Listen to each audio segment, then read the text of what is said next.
नमस्कार मित्रमैत्रिणींनो, काल स्क्रोल करता करता मला ही बातमी दिसली आणि मला धक्काच बसला। ह्याच्यामध्ये हा प्रशांत किशोर नावाचा व्यक्ती असं म्हणतो आहे की 4 जून रोजी नरेंद्र मोदी पुन्हा एकदा पंतप्रधान बनतील आणि 2019 प्रमाणे भाजपला 300 किंवा त्यापेक्षा थोड्या जास्त जागा मिळतील। आता प्रशांत किशोर हा काही साधारण व्यक्ती नाही आहे, जी व्यक्ती आहे की जिला या भारतातल्या मतदाराची जाण आहे, मतदारांचा कल कुठे आहे त्यांची जाण आहे असं आपण इतके दिवसापासून जाणत होतो, असं भारतातल्या अनेकांना वाटतं आणि मलाही तसंच वाटत होतं। मला असं वाटत होतं की प्रशांत किशोर जे म्हणतो ते खरं होतं, बरेचदा त्याच्या गोष्टी खऱ्या झालेल्या आहेत। त्यामुळे प्रशांत किशोर जेव्हा म्हणाला की नरेंद्र मोदी हे परत एकदा पंतप्रधान बनतील, तेव्हा मला खरंच असं वाटलं की असं खरंच होईल का? किशोर जर म्हणत असेल आणि तसं जर झालं तर कसं होणार? मला टेन्शन आलं। 1-2 दिवस ह्याच्यात गेल्याच्या नंतर काल परत एक गोष्ट खूप जास्त सोशल मीडियावर ट्रेंड करायला लागली, ती म्हणजे प्रशांत किशोरचा इंटरव्ह्यू करण थापर बरोबरचा। आणि या इंटरव्ह्यूमध्ये सरळ सरळ कळतं आहे की प्रशांत किशोर जे म्हणतो ते प्रत्येक वेळेला खरं होत नाही आणि करण थापर बरोबरच्या या इंटरव्ह्यूमधून लक्षात आलं की प्रशांत किशोर खरं बोलतो असं काही नाही आहे। 2022 मध्ये हिमाचलमध्ये निवडणुका झाल्या तेव्हा तो असं म्हणाला होता की हिमाचलमध्ये काँग्रेस पक्ष हा उखडून फेकला जाईल, म्हणजे काहीही राहणार नाही असं त्यांनी सांगितलं असताना हिमाचल प्रदेशमध्ये उलट झालं, काँग्रेसची सत्ता आली, आज तिथे काँग्रेसचं सरकार आहे।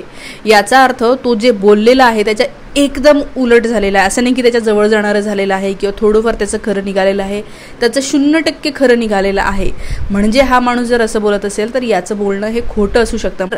म्हणजे प्रशांत किशोर हे जर म्हणाला की परत एकदा पंतप्रधान बनणार आहेत नरेंद्र मोदी, तर ते काही खरं नाही आहे किंवा ते खरं नसावं, कारण की बरेचदा प्रशांत किशोरचे वक्तव्य हे बीजेपीच्या साईडचे प्रो बीजेपी नॅरेटिव्ह सेट करण्यासाठी लोकांना असं वाटावं की हा आता येणारच आहे यांची सत्ता, तर मग आता उरलेले जे निवडणुका इलेक्शन्स राहिलेले आहेत त्याच्यामध्ये लोकांनी बीजेपीला मत द्यावं, म्हणूनही अनेकदा त्याचे स्टेटमेंट्स आलेले दिसतात आणि असा डाऊट घ्यायला खरोखर जागा आहे असंच वाटतं। हे बघा लोकांच्या कमेंट्स, लोक काय म्हणतायत की राहिलेल्या भागात वातावरण निर्मितीसाठी खोटा भाडोत्री सल्ला दिला आहे। काही लोक म्हणायला लागलेले की अरे चमचेगिरी करायला लागलाय का, 220च्या खाली असतील ते येड्या। थोडक्यात लोकांनाही नाही वाटत की परत एकदा मोदींचं सरकार येणार आहे किंवा ते पंतप्रधान बनतील।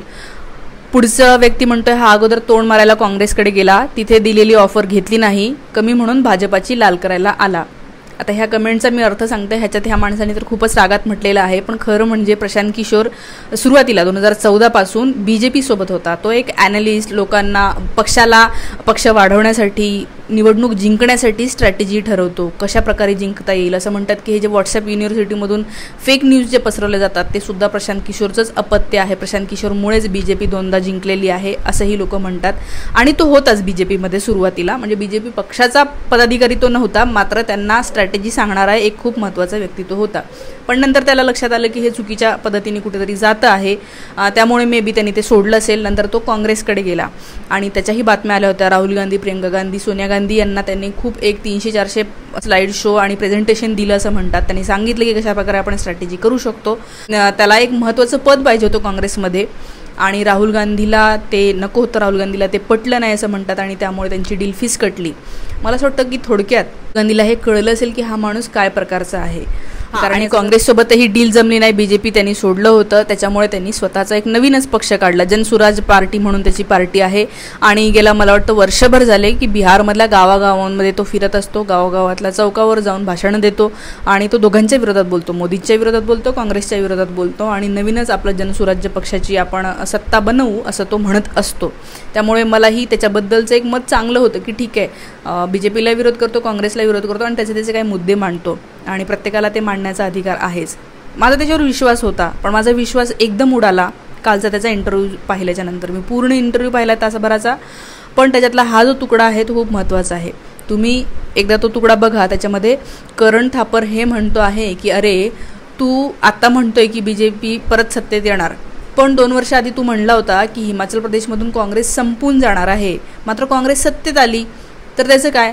तर त्याच्यावर तो म्हणतो की नाही मी असं कुठे म्हटलं होतं, मी म्हणलंच नव्हतं। आणि इतका रेटून तो सांगतोय, खरं म्हणजे सगळीकडे न्यूजपेपरमध्ये, टीव्हीमध्ये त्याचं ट्विट्स लोकांनी दाखवलेत की रे तू हे म्हणलेला होता आणि तरीही तो आता असं म्हणतो की नाही मी हे म्हटलेलोच नव्हतं आणि मी जर असं म्हटलं असेल तर मी जॉब सोडायला तयार आहे वगैरे वगैरे। एकदम राडा त्यांनी तिथे सुरू केलेला आहे। तो इंटरव्ह्यू एकदा तुम्ही पहा। In May 2022 You predicted that Congress would be routed in Himachal. It won. In September 2023, yes, you're on record. Wait, where? You're on record. We've got it. No, but this is, last time also you are always trying to create a hypothesis and trying to put it on the guest side. No, I'm not creating a hypothesis. Show me a video, Karan. Now, it's because you have said it something, yes, you're not dealing with some spokesperson of a party. If you show me a video of me telling that Congress will be routed in Himachal, a video. In May 2022. Hear me out. If you show me, I will quit the job, or you apologize publicly on the camera. Show me the video where I've said that Congress will be routed in Himachal on video. Just a second. Does it have to be video? Don't try to pin down things. Hang on a second. I'm not letting you go out of this. No, I'm not letting you go out of this. You don't have to let me get out of it. No, you see when I finish? No, you cannot. You cannot. Hang on a second. Can I finish? आता हा इंग्लिशमधला तुकडा होता. मी सांगितला होता तुम्हाला त्याचा crisp काय आहे. तर तो सतत हेच म्हणतो आहे की मी असं कुठे म्हटलं होतं, म्हणजे तो डिनाय करतोय. आणि आता जर तुम्ही ट्विटरवर त्याच्या अकाउंटवर जाऊन पाहिलं तर खूप लोकांनी, जवळपास 4,500 लोकांनी त्याला रिट्विट केलेलं आहे. त्याला त्याचेच ट्विट्स दाखवलेले आहेत जुने, ज्याच्यामध्ये तो म्हणला होता की हिमाचलमध्ये काँग्रेस हरणार आहे. इवन तेलंगणामध्ये BRS जिंकून येणार आहे असं तो म्हटला होता. मात्र तिथेही काँग्रेस आलेली आहे आणि त्यामुळे लोक असं म्हणायला लागले की याचं काही खरं नसतं. आणि दुसरं म्हणजे करण थापर ही एक अशी व्यक्ती आहे, असा जर्नलिस्ट आहे, तो बायस्ड नाही आहे, ज्याला आपण म्हणूया की खरा जर्नलिस्ट आहे. आणि याच्या आधी पंतप्रधान नरेंद्र मोदींना त्यांनी पाणी पाजवलेलं आहे. कारण मोदी यांचा इंटरव्ह्यूसुद्धा त्यांनी घेतला होता. त्यांनी मोदींना असे प्रश्न विचारले की शेवटी मोदींनी आपला माईक असा फेकून दिला आणि थांबवतो, पाणी प्यायला लागले आणि दोस्ती बने रे म्हणून ते उठून गेले की आता मला याच्यापुढे उत्तरं नाही द्यायची आहेत. आणि आपले पंतप्रधानसुद्धा खऱ्या पत्रकारांना इंटरव्ह्यू देत नाहीत, ते गोदी मीडियालाच फक्त इंटरव्ह्यू देतात. म्हणजे पंतप्रधान जेव्हा म्हणतो की मी हिंदू मुस्लिम कधीही करत नाही, खरं तर पुढच्या माणसांनी विचारायला पाहिजे की अहो काल परवा रोजही तुम्ही हिंदू मुस्लिम करत आहात. पण मोदी अशाच लोकांना इंटरव्ह्यू देतात की जे त्यांना प्रतिप्रश्न करणार नाही, गोचित टाकणारे प्रश्न विचारणार नाही, परत प्रश्न विचारणार नाही. तर करण थापर यांनी मोदींनाही पाणी पाजवलं होतं आणि काल प्रशांत किशोरही ॲग्रेसिव्ह झाला. दोघांनी मीम्स बनवलेले आहेत की दोघांनाही पाणी पाजवले वगैरे. तर प्रशांत किशोर आणि मोदी यांच्यावर मजेशीर मीम्स पण आलेले आहेत. काही लोक हेही म्हणायला लागलेले आहेत की प्रशांत किशोर आणि कुमार विश्वास हे दोन व्यक्ती असे आहेत की जे आता आपल्याला असं वाटतं की ते न्यूट्रल आहेत, मात्र ते BJPच्याच साईडने असतात. इवन प्रशांत किशोरचा हा पूर्ण इंटरव्ह्यू पाहिला, त्याच्यामध्ये त्यांची तारीफ वगैरे करतो असं नाही आहे. पण जेव्हा त्याला म्हणलं की मोदी घाबरलेले दिसतात, ते सतत हिंदू मुस्लिम करत आहेत, तर तो त्याला डिफेंड करतो की नाही, ते नेहमीच करत असतात, ते त्यांच्या वोटर्सला खुश करण्यासाठी असं करतात, ते आधीपासून करतात वगैरे. तर थोडक्यात असं कुठेही वाटलं नाही की हा व्यक्ती जे काय चाललेलं आहे ते चुकीचं चाललं आहे असं म्हणतो. आणि उलट हा म्हणला आहे की लोकांमध्ये मोदींच्या विरोधात कुठल्याही प्रकारचा रोष नाही आहे, त्याच्यामुळे ते सत्तेत येणार आहे. खरं पाहिलं तर तुम्ही पण मला सांगा, 2019ला जितका विरोध नव्हता, जितका रोष नव्हता मोदी यांच्या विरोधात, आज तितका रोष आहे. लोक संतापलेले आहे, संतोष इतका मोठा आहे मोदी यांच्या विरोधामध्ये.